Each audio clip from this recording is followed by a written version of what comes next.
Hello everybody, welcome back to my channel Trading Secrets. This channel is for entertainment purposes only. For those of you who do not know, my name is Ali. I have over 20 years experience teaching accounting, economics, business and law. Through this channel I'll be providing some stock analysis and a quick update on the $1 Million Challenge. So if anybody's not aware of this is a journey of an investment of $1,000 to a return of $1 million over a period of 3 years using a strategy called compound return investing. So the objective is try to get 201 trades, each with an average return of 3.5%. It's not 201 consecutive trades. We do take into account losses. So for further details about how to join us for less than $9 a month, information is available in the description below. In the previous video we looked at MMTLP and the focus was on why the U3 halt has not been deleted. So it's still currently showing a status of being halted. Normally a stock would by now have been deleted, but it's not been deleted. So in the previous video we look at this. In today's video we're going to be doing a deep dive into the role of FINRA, comparing that with the role of the SEC. And then what I'm going to do is share with you a new theory in terms of first of all what would have happened if there was no U3 halt, and I'm going to share with you a new opinion, new theory in terms of why the U3 halt happened. So that could be an interesting angle on seeing things. So before we make a start on that, let's have a look at what's happening in the market. So new headline here for 2023, short sellers feel the pain in the stock market 2023 rally. So this is a rally we've just been seeing recently over the past few weeks, and we can see here certainly in the previous short term, highly shorted shares are beating the S&P 500 this year, and short sellers are down by approximately 81 billion. So remember, short sellers make money when everybody loses, and they don't make money when everybody wins. So short sellers make money when businesses go bankrupt, the valuation of companies goes down, share prices go down, but at the moment we have seen a little bit of a resurgence, so bad news for them, but never underestimate the shorts. The next thing I'm going to share with you here is just for a little bit of interesting comparison, and that is the S&P 500 comparing the returns for each president going back to Reagan. So the most successful one was Obama in the first term with a return in the stock market of around about 85%. The worst one was Bush, and I think that's the second Bush, and that was for 2008 when we had the big crash in the market. So he's had the worst return, -31. He's had the second worst as well for -12, and right now we have Biden at number 2 after George Bush, currently at -2. However, if 2023 continues in a more positive momentum, we could see Biden turn the -2 into a plus, fingers crossed. And finally, the other important thing I'd like to share with you is a quick summary of some key dates. And the one I want you to focus on here is Wednesday. Wednesday, all our eyes are going to turn onto the FOMC rate decision. This is going to be the guiding light for global monetary policy. So it will give us an indication of inflation, give us an indication of interest rates. It's going to be a critical date, so stay tuned for that, and hopefully a positive impact on the markets. What I'd now like to do is start the process of carrying out a deep dive on FINRA. So this is not going to be extensive, it's going to be focusing on a few key areas. So I'm going to start by having a look at the key aspects of FINRA's role, then I'm going to be comparing it with the SEC, and the other aspect I'd like to dig into is the financials of FINRA, how they are funded, and also some of the key salaries and how these are made up. So let's start first of all by having a look at the key role of FINRA and what their basic objectives are. So from their own website it states here, FINRA is dedicated to protecting investors and safeguarding market integrity in a manner that facilitates vibrant capital markets. Well, that is quite ironic because it seems to be the complete opposite of that statement in terms of what we have seen. What they also say here, and I apologize because this is not a joke, this is apparently serious, every investor receives the basic protections they deserve. So don't laugh, that's what they're saying. It is not a joke, that's what they are saying. Every investor receives the basic protection they deserve. So if we are not getting protected, we don't deserve it. That's what they are saying, because if we deserve protection, they're going to give it to us. That's what they're saying. So if we're not going to get protected, what FINRA are basically saying is you don't deserve protection. They go on to say anyone who sells securities product has been tested, qualified and licensed. Fair enough. I hope that is true. Every securities product advertised used is truthful and not misleading. So are they truthful about synthetics? We certainly don't think so. Are they truthful about the shorts will close their positions? We certainly don't think so. Any securities product sold to an investor is suitable for that investor's needs. So we were sold shares in MMTLP, whoever we as in being the metaphorical sense, everybody out there. When you bought that, was it suitable for your needs? Well, if I know everybody's needs was to trade on the 9th and to trade on the 12th. Those were your needs. And are those needs protected? Certainly not. So again, another joke here.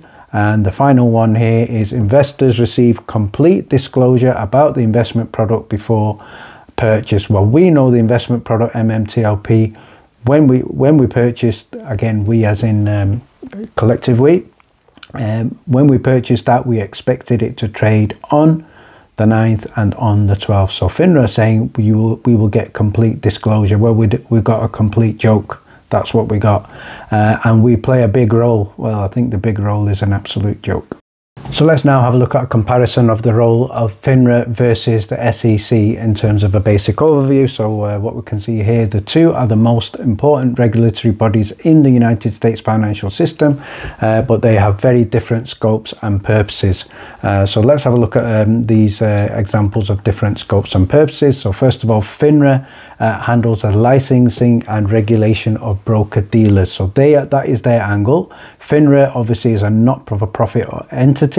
It's not part of the government, and the SEC, contrary to that, is part of the government. It is a government organisation. The SEC is meant to protect investors and ensure the integrity of the securities market. So are they doing that? At the moment, we don't know. That is why we had the SEC protest 2023, because we are in dispute with that point there. And we can also see here the SEC oversees FINRA and acts as the first level of appeal for actions brought by FINRA. So we know in Rosa's case that FINRA were also saying, listen, if the SEC are not saying anything to us, well, we are using our discretion, and our discretion is the U3 halt. Our discretion is to stop trading.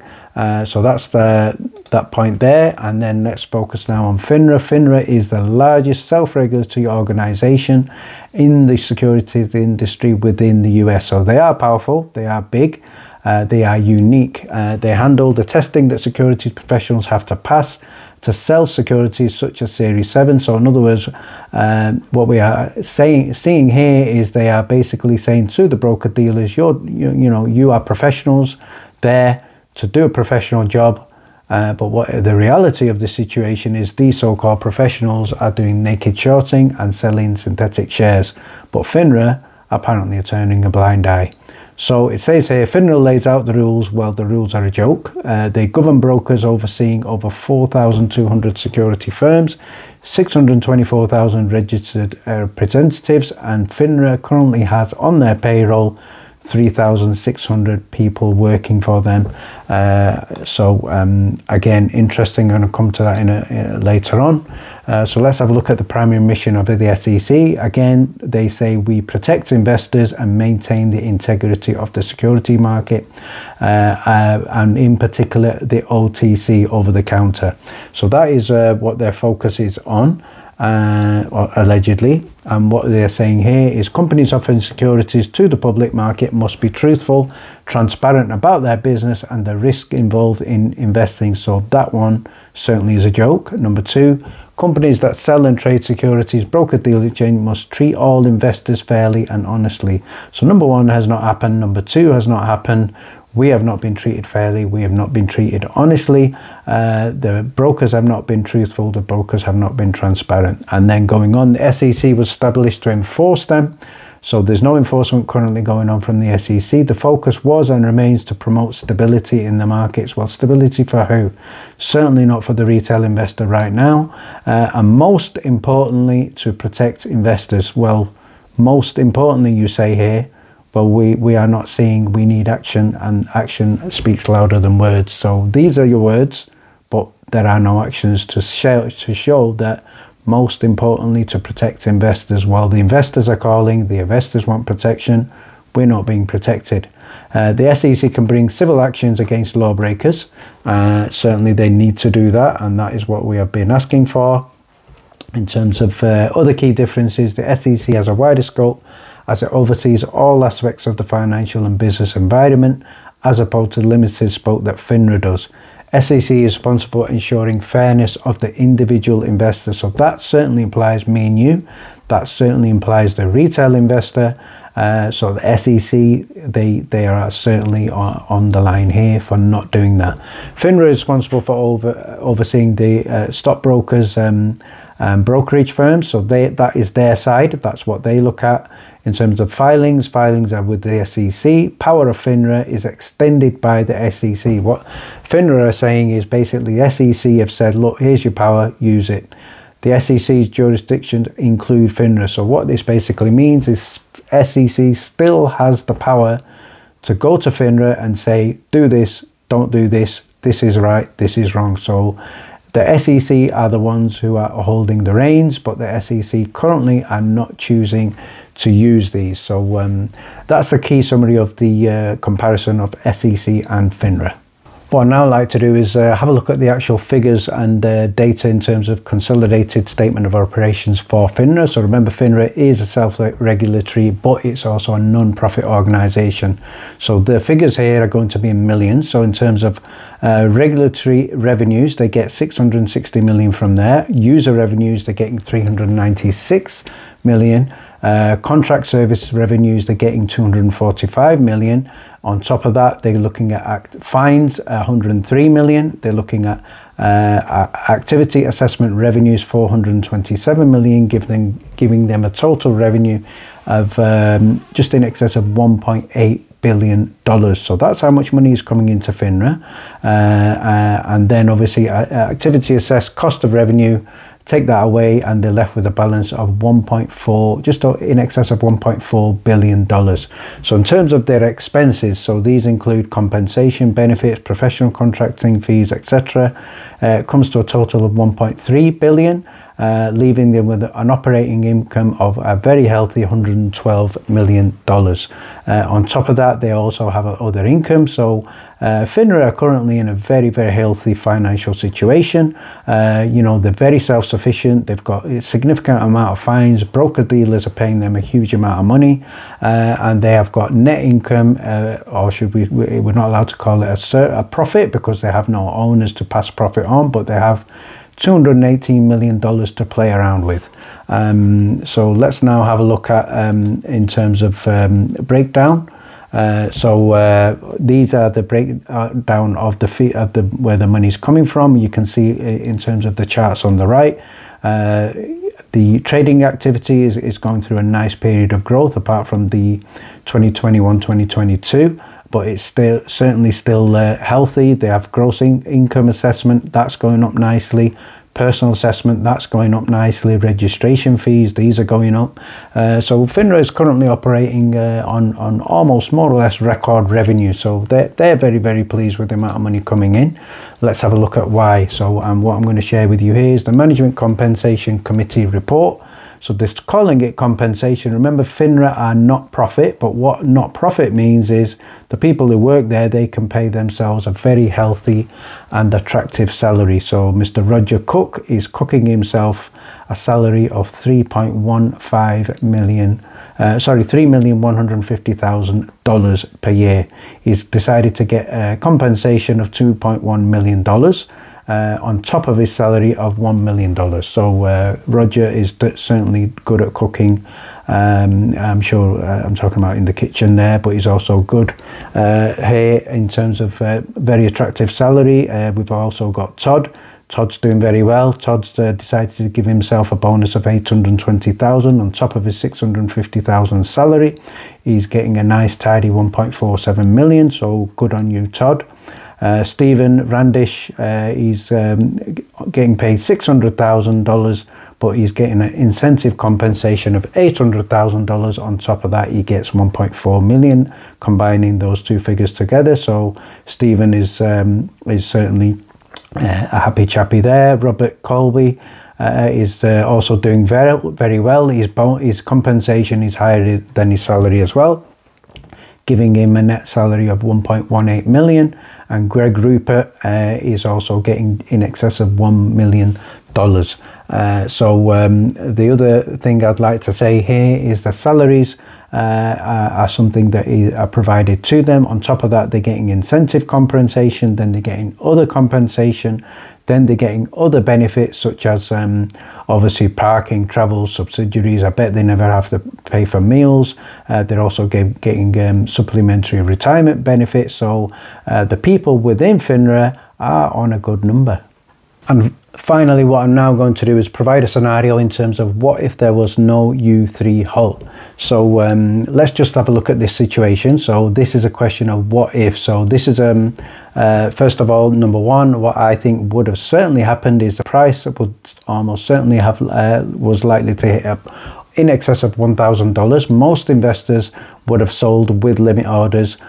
Some investors certainly would have sold with market sales because obviously we're not able to hit those $1,000 sell limit orders. Shorts would have closed all their positions by the 12th of December at any price available because those were the rules, and shorts take a risk of having an infinite loss. Brokers would then have to bought back a conservative 300 million synthetic shares. If the price was on an average $500 per share, it would have cost them $150 billion. If the price was on average $1,000 per share, which it may well have been, it could have cost them $300 billion. So we're looking at between the $500 and the $1,000 on a conservative level. Again, I'm not really sure exactly how many synthetic shares there are. I know there are reports that there were more. There are also reports that there may be less, but we don't know. But we're just using a nice round figure of 300 million. Number 5, hedge funds would have probably taken the biggest loss in the history of them ever operating, and this loss would have been in the billions, hundreds of billions potentially. Not all brokers would have financially survived, and even the larger brokers such as your TDA would have recorded their biggest financial losses in accounting history, certainly because of the number of synthetic shares. Number 7, this is the scenario for ourselves. Retail investors would have used their huge returns to improve their lives. We would have also obviously paid taxes. The government would have received our taxes. And remember, hedge funds who have not closed, they're not paying taxes. So who is the loser? The government is a loser. Who is the ultimate loser? The US economy. Obviously investors would have also used the proceeds to invest in stocks. We could have bought Tesla, we could have bought GNS, we could have bought AMD, etc. So this is an opportunity that was lost to us. So obviously in economic terms, it's also known as the opportunity cost. So we have lost this opportunity to invest in these stocks. And now I'm coming over to the theory. So remember when we just looked at the salaries of FINRA, where does FINRA get their money from? So FINRA get their money, the vast majority money from the broker-dealers. So let's look at the scenario. Broker-dealers are going out of business. Broker-dealers are using losses of billions. So how does that actually impact FINRA? Well, FINRA may not have survived financially. We just seen their figures. They're very healthy. They're paying for all sorts of nice bonuses. The bonuses would have gone, the salaries would have had to be cut. So FINRA itself may not have survived because they rely on income from the broker-dealers.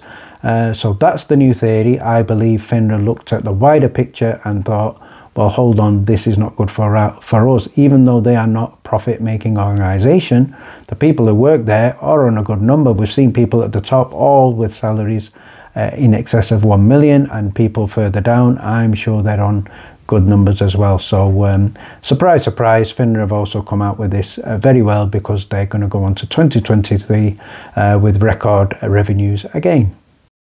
I finally like to finish off by giving a quick shout out to our weekly watch list. This is shared exclusively with the Discord members prior to trading on the Monday. It has just been released, so I'm going to share with you a quick review of last week's weekly watch list, where we called out GNS. That was up over 100% Monday. There was a little bit of a sell-off. We also called out MULN, up 7% on the week. APPN, that was up 7.6% on the week. We also called out ResF, that was up 25% Monday and also up 8% on the week. We called out Tesla, that was having its best week for a long time, up in excess of 31%. We also called out COSM, that was up 36.5% on the week. DBGI, up 26% Monday, but and also up 4% on the week, 4.3%. HLBZ, again, a great opportunity on the Monday to get a return of 106%. After that, there was a sell-off and it was down 3%. Mara, we called out, a great chance to get a return, 16% Wednesday to Thursday, but finishing the week level. LYT was up 24% Tuesday, but was down on the week for around about 2%. So not all calls are successful, but not too bad so far. And finally, thank you very much for watching. Please stay tuned.